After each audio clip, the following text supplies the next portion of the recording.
मनका में एक बार आपका फिर से स्वागत है। दर्शकों, आज हम आपको लेकर आए हैं अपने शहर लखनऊ और आपको मिलवाने जा रहे हैं लखनऊ की जानी मानी कवित्री लेखिका रीमा सिन्हा जी से। नमस्ते रीमा जी। नमस्ते मैम, बहुत अच्छा लग रहा है मुझे आपसे मिलकर और आपने अपने चैनल के योग्य मुझे समझा, इसके लिए बहुत ही खुशी हो रही है। सभी दर्शकों को भी मेरा प्यार भरा नमस्कार। रीमा जी, आपका नाम अपने आप में गहन अर्थों को समेटे हुए है, जिसमें आपका व्यक्तित्व बिल्कुल निखर कर सामने आता है। कौन है रीमा? क्या है इसका अर्थ? जहाँ तक रीमा का अर्थ तो बहुत लोग जानते ही होंगे कि रीमा का अर्थ देवी, गृहिणी, बहुत कुछ आता है। पर सही मायने में मैं सबसे पहले तो मैं गृहिणी हूँ, 2 बच्चों की माँ हूँ, उसके बाद एक लेखिका, कवित्री, पत्रकार और थोड़े बहुत समाज सेवा का भी काम करती हूँ। समाज सेविका आपने कहा, ये एक थोड़ा अलग सा सवाल है। किस तरीके की समाज सेवा करती है? जी, समाज सेवा के लिए हमने कोई अलग से संस्था नहीं बनाई है, लेकिन मैं जहाँ पे मुझे लगता है कि जो निम्न वर्ग के लोग हैं, जिन्हें ज़रूरत है पैसे की या किसी भी चीज़ की, तो मैं उनके लिए आगे आती हूँ बिना किसी संस्था के, या मैं अपने सामर्थ्य के अनुसार उनकी मदद करती हूँ। चाहे वो मेरी सोसाइटी की बाकी भी मेड क्यों ना हो, जो मेरे घर में काम करती, मैं उनकी बात तो अलग है, इसके अलावा भी बाकी भी कोई मेड हो गए, दूध वाला हो गया, कुछ भी, अगर उन्हें ऐसा लगता है कि हाँ उन्हें ज़रूरत है, तो मैं अपने सामर्थ्य के अनुसार ज़रूर आगे आती हूँ, उनके लिए खड़ी रहती हूँ। खासकर मैं गरीब कन्याओं की मदद ज़्यादा करना चाहती हूँ, जो सक्षम नहीं है, तो मैं चाहती हूँ कि ये बहुत बड़ी समाज सेवा है रीमा जी। आपने बड़ी सादगी से कहा कि कोई संस्था नहीं है, लेकिन मन में ऐसे विचार लाना कि हम काम करने वाली मेड सर्वेंट के साथ ही नहीं, गरीब बच्चियों के लिए भी अगर कुछ कर पाते हैं, तो ये अपने आप में एक बहुत बड़ा सहयोग है और आपका योगदान भी है। आप कवित्री हैं, लेखिका हैं और हमने आपको कई बार राष्ट्रीय और अंतर्राष्ट्रीय मंचों पर सुना है और सोशल मीडिया पर सबसे ज़्यादा लोकप्रिय रीमा। तो रीमा जी, अपनी रचनाओं के बारे में कुछ बताइए। जी, सोशल मीडिया का तो वाकई मुझे बहुत प्यार मिला है और मैं वहाँ के पाठकों को, प्रशंसकों को बहुत बहुत शुक्रिया कहती हूँ, क्योंकि कहीं न कहीं उनकी प्रशंसा ही मेरे लिए ऊर्जा का स्रोत बनी। जब मैंने शुरू में पोस्ट डालना स्टार्ट किया था और उन लोगों ने मुझे सराहा, तब मुझे लगा कि मैं आगे भी लिखती जाऊँ। फिर बहुत कुछ लिखना मैंने और आगे सीखा भी, छंदों को सीखा, मात्राओं को सीखा, क्योंकि जब आपको कहीं से सराहना मिलती है ना, तो बहुत अच्छा लगता है। फिर लगता है कि हम उस क्षेत्र में और आगे बढ़ सकते हैं। और सोशल मीडिया के तो सभी पाठकों का मुझे वाकई बहुत बहुत प्यार मिला है। बहुत आभारी हूँ मैं इस चीज़ की। आपने यूँ तो हर लेखक और कवि को अपनी सभी रचनाएं पसंद होती हैं, जाहिर सी बात है आपको भी होंगी, लेकिन कोई एक रचना हर किसी की बिल्कुल दिल के करीब होती है और उसको लगता है कि इसे लिख करके ना ऐसा लगा कि मैंने वो कह दिया जो मुझे कहना था। हमारे दर्शक सुनना चाहते हैं, क्योंकि आपका वाचन भी बड़ा मधुर है, तो हमारे दर्शकों को अपनी वो पसंदीदा रचना ज़रूर सुनाइए। ये रचना मैंने इसलिए लिखी थी क्योंकि कहीं ना कहीं बहुत वाचाल स्त्री या पुरुष भी अंदर से उनमें गहरी शांति रहती है। हो सकता है वो जो दिख रहे हैं वो अंदर से वो उतने सुखी ना हो, लेकिन उनकी मुस्कुराहट के पीछे एक आंसू भी छिपी रहती है। तो मैंने इसी को सोचकर एक रचना लिखी, कौन है जो जान ले वाचाल हृदय का मौन। सुनिएगा। कौन है जो जान ले वाचाल हृदय का मौन, कौन है जो जान ले वाचाल हृदय का मौन, छुपकर विद्रुम बेला को, छुपकर विद्रुम बेला को स्याह बनाया कौन, छुपकर विद्रुम बेला को स्याह बनाया कौन। असंख्य किरणों के बीच लघु कण वो तम का, असंख्य किरणों के बीच लघु कण वो तम का, किसने छेड़ा विरह राग प्रकाश को छुपाया कौन। किसने छेड़ा विरह राग प्रकाश को छुपाया कौन। मेरी ही चित्त से उभरे इंद्रधनुष के गहरे रंग, मेरी ही चित्त से उभरे इंद्रधनुष के गहरे रंग, मैं ही हूँ श्याम श्वेत मुझ में अपरिमित वर्ण, मैं ही हूँ श्याम श्वेत मुझ में अपरिमित वर्ण। सजीली मंजू मुख की आभा, सजीली मंजू मुख की आभा अबरन बनाया कौन। सस्मित दृगों में, सस्मित दृगों में असीमित अश्रु नीर सजाया कौन। सस्मित दृगों में असीमित अश्रु नीर सजाया कौन।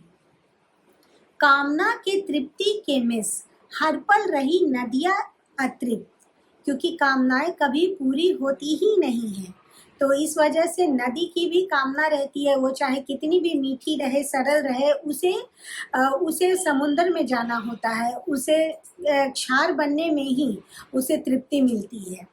तो कामना के तृप्ति के मिस हर पल रही नदियाँ अतृप्त, त्रिषित ही रहा चातक, त्रिषित ही रहा चातक, बूंद स्वाति न कर पाई उसे अभिषिक्त, त्रिषित ही रहा चातक, बूंद स्वाति न कर पाई उसे अभिषेक। सघन मेघ को बरसने से पहले उड़ाया कौन, सघन मेघ को बरसने से पहले उड़ाया कौन। आकुलित दुकुल विरहनी को पहनाया कौन, आकुलित दुकुल विरहनी को पहनाया कौन। जीकर मर्म जाना मृत्यु का, जीकर मर्म जाना मृत्यु का, जीवन को न जान पाई, जीकर मर्म जाना मृत्यु का, जीवन को न जान पाई। विकल श्वासों से, विकल श्वासों से निश्वास को पहचान पाई। मृदु स्वप्नों की हरियाली में रेणु उड़ाया कौन, मृदु स्वप्नों की हरियाली में रेणु उड़ाया कौन। सुनहरी यादों को, सुनहरी यादों को क्षार समुंदर बनाया कौन। कौन है जो जान ले वाचाल हृदय का मौन, कौन है जो जान ले वाचाल हृदय का मौन। धन्यवाद। कौन है जो जान ले वाचाल हृदय का मौन। बहुत सुंदर, और जितनी सुंदर रचना उतना ही सुंदर वाचन। दर्शकों, हमें आपको बताते हुए ये प्रसन्नता होगी कि रीमा जी निहारिका साहित्यिक मंच की संस्थापिका है। ये एक ऐसा मंच है जहाँ पर आपने उन साहित्यकारों को प्लेटफॉर्म दिया है जिनकी कोई पहचान भी नहीं बन पाई है। तो आइए जानते हैं कि क्या है निहारिका साहित्यिक मंच। जी, निहारिका साहित्य मंच एक साहित्यिक समूह है फेसबुक पे। तो उसमें प्रतिदिन कई रचनाएं आती हैं, करीब 150-200 रचनाएं आती हैं या उससे अधिक भी कभी कभी आती हैं। और इस संस्था के द्वारा, ये मेरी जो संस्था है इसके द्वारा हम लोग निःशुल्क साहित्यिक आयोजन करवाते हैं। और कभी कभी हम लोग उसमें ऐसे भी आयोजन रखते हैं जिसमें जो प्रथम पुरस्कार, द्वितीय पुरस्कार, इस तरह से लोगों को वो किया जाता है, पुरस्कृत किया जाता है। उन्हें कुरियर के द्वारा भी मोमेंटो भेजे जाते हैं। और इसके तहत अभी तक हम लोगों ने, अभी इस संस्था के 1.5 साल हुए हैं और हम लोगों ने अभी तक 7 या 8 निःशुल्क आयोजन करवाया है। और इसमें मेरा मकसद यही रहता है कि वे रचनाकार आगे आए जो बहुत अच्छा लिखते हैं, जो वाकई एक शुद्ध साहित्यिक शब्दों का भी प्रयोग करते हैं, बहुत अच्छी भावना से लिखते हैं, पर वो अभी तक मंच तक नहीं पहुँचे हैं। तो मेरी दिली ख्वाहिश है कि मंच उन्हें मिले, क्योंकि किसी न किसी बहाने अगर वो मंचों तक नहीं पहुंच पाते तो मेरी छोटी सी ही प्रयास रहती है। जो भी छोटे मोटे प्रयास में भी मैं चाहती हूँ कि हर बार कुछ नए चेहरे दिखे, नए चेहरे आगे आए, जिन्हें पढ़ने का मौका मिले, जिन्हें हम लोगों को सुनने का मौका मिले और इस तरह से वो आगे बढ़ें। यह आयोजन मैं और कंट्री ऑफ इंडिया के प्रधान संपादक अजीज सिद्दीकी सर मिलकर करवाते हैं। सबसे बड़ी बात है कि कोई भी रचनाकार जो होता है ना, वो भावनाओं से लिखता है। तो इसके लिए ये ज़रूरी नहीं है कि पुस्तक का प्रकाशन हो वो तभी एक कवि बन गया या वो एक कवित्री बन गई। तो निहारिका मंच पे ऐसा बिल्कुल भी नहीं है। अगर आप लिखते हैं तो आपको मंच मिलेगा।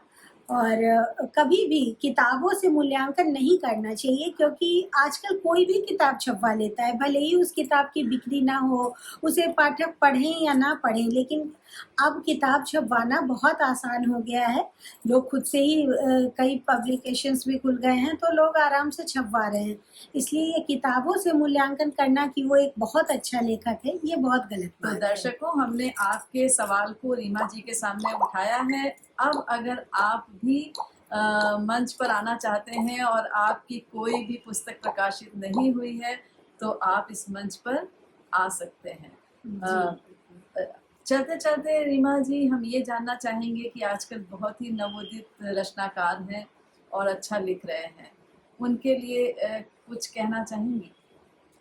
जी बिल्कुल, जो रचनाकार हैं नवोदित, आजकल के रचनाकार बहुत ही सरल शब्दों में दिल तक पहुंचाने वाले बात लिख देते हैं और काफ़ी ऊर्जा के साथ आगे आते हैं। तो मैं बस उनसे यही कहूँगी कि वे अपने शब्दों का प्रयोग करें, लिखें।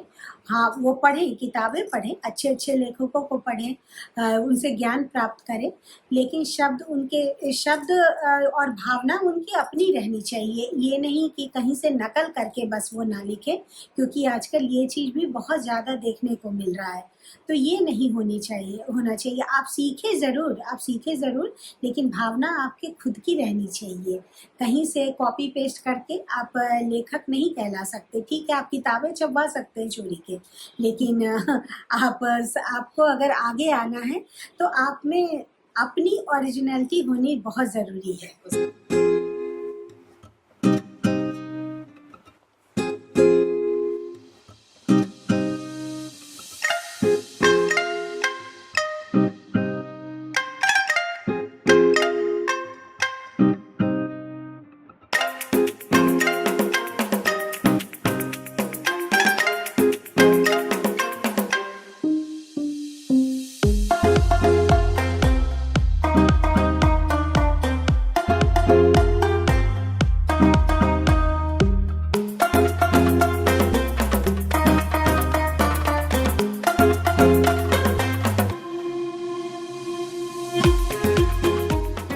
अपने सम्मानों को कैसे देखती हैं? एक साहित्यकार के लिए उसका सम्मान बहुत बड़ी बात होती है। हम साहित्यकारों के लिए तो बहुत खुशी मिलती है, और कहीं ना कहीं इसे मैं अपनी स्वर्गीय माता जी का भी आशीर्वाद मानती हूँ, क्योंकि मुझे लेखनी की प्रेरणा उन्हीं से मिली थी। मेरी मम्मी बहुत अच्छा लिखती थी, तो कहीं ना कहीं एक वो प्रेरणा स्रोत थी। हालांकि ये सम्मान देखने के वक्त वो रही नहीं, लेकिन जहाँ भी होंगी वो मुझे आशीर्वाद जरूर देती रहेंगी। और इसके अलावा मैं अपने पाठकों का बहुत शुक्रिया अदा करती हूँ, क्योंकि उन्हीं की वजह से ये सब प्राप्त हुआ। अगर उन्हें मेरी रचनाएं पसंद नहीं आती तो फिर मुझे कहीं से भी कोई सम्मान नहीं मिलता। तो मैं उनकी आभारी रहती हूँ, अपने परिवार वालों की भी आभारी हूँ, जिनके आशीर्वाद से शायद मैं कुछ भी कर पा रही हूँ, जिनके सपोर्ट से मैं कुछ कर पा रही हूँ। बिल्कुल सही आपने कहा कि आप पाठक वर्ग ही हैं जो एक लेखक को लेखक की पहचान दिलाते हैं। और दर्शकों को मन का कि मैं अपने दर्शकों को धन्यवाद कहना चाहूँगी कि आपने बड़े धैर्य से हमें सुना। और रीमा जी का मैं धन्यवाद कहूँगी कि आपने हमारे आमंत्रण को स्वीकार किया। इसी तरीके से आप यूथ की एक प्रेरणा स्रोत बनी हैं और आने वाले नवोदित कवियों के लिए एक प्रेरणा स्रोत हैं। आपने एक बहुत अच्छा निहारिका मंच जो है वो लोगों के लिए बनाया है, उन लोगों के लिए जो कुछ कहना चाहते हैं, लेकिन उनको अभी वो स्थान समाज में या कह सकते हैं मंच नहीं मिला है। तो दर्शकों, धन्यवाद, आभार, और कहीं ना जाइएगा, हम आपसे फिर मिलेंगे।